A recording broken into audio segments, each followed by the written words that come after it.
네, 정부가 최근 흉악 범죄가 잇따르자 의무경찰제를 다시 도입하겠다는 뜻을 밝혔습니다. 치안 업무를 경찰 업무의 최우선 순위로 놓고 경찰 조직을 재편하겠다고도 밝혔습니다. 취재기자 연결하겠습니다. 이승배 기자. 네, 정부 서울청사입니다. 네, 의무경찰제 이젠 없어진 걸로 알고 있는데 재도입 방침이 나온 겁니까? 네, 그렇습니다. 한덕수 국무총리가 오늘 오전 대국민 담화를 발표하면서 이 내용을 언급했습니다.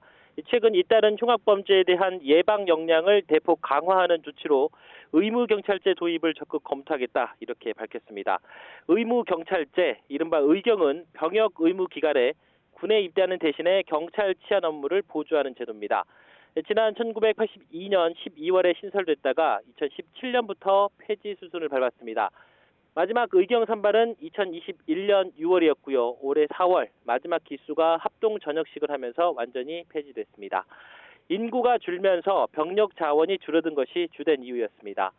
이후 2년 만에 정부가 의경 부활 카드를 꺼내든 겁니다. 한 총리의 말 직접 들어보겠습니다. 의무 경찰은 기존 병력 자원의 범위 내에서 우리의 인력의 배분을 효율화하는 방안을 검토하자는 것입니다. 경찰 조직 재편 얘기도 나왔습니다. 치안 업무를 경찰 업무의 최우선 순위로 두고 경찰 조직을 재편해 치안 역량을 보강하겠다는 겁니다.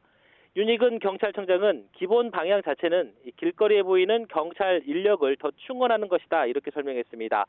그러면서 최일선 조직인 지구대와 파출소 근무 시스템을 바꾸거나 관리 인력을 최소화해 현장 활동 인력을 늘리는 방향으로 검토하고 있다고 덧붙였습니다. 윤 청장 발언 직접 들어보겠습니다. 한 7,500에서 8,000 정도 인력을 순차적으로 이렇게 채용을 해서 최고 많은 시점을 8,000 정도로 보고 운영하는 방안을 지금 이제 관계부처하고 협의를 하겠다는 말씀입니다.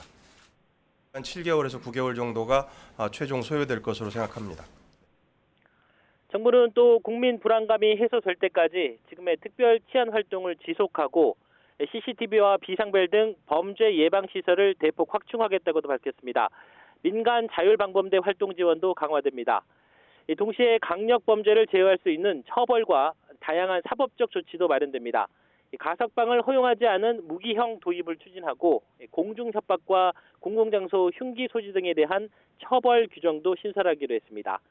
사이버상의 흉악범죄 예고와 가짜뉴스는 반드시 찾아내 관용 없이 강력하게 대처하겠다고 정부는 밝혔습니다.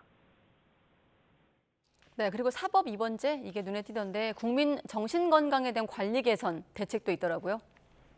예, 맞습니다. 최근 발생한 흉악범죄를 보면 은둔형 외톨이나 정신질환자가 다수 포함이 돼 있었습니다. 비슷한 추가 범죄를 막기 위해 정부가 정신건강관리를 체계적으로 정비하겠다는 것이 정부 계획입니다. 한 총리는 정신질환 문제는 그동안 중환자 관리 중심이었지만 앞으로는 예방부터 치료, 일상회복까지 전 과정을 체계화하는 등 정책 전반을 재검토하고 혁신하겠다고 말했습니다. 특히 중증 정신질환자에 대해서는 적기에 치료가 이루어질 수 있도록 사법 입원제 도입을 검토하겠다고 강조했습니다. 환자 의지와 관계없이 중증 질환자를 법원 판단으로 강제 입원시키는 제도입니다. 정부는 이와 함께 범죄 피해자의 법률, 경제 등 다양한 지원을 종합 제공하는 원스톱 솔루션 센터 설치를 단계적으로 추진합니다. 또 피해자 치료비와 간병비, 치료 부대 비용에 대한 지원도 확대해 나갈 계획입니다. 지금까지 정부 서울청사에서 YTN 이승배입니다.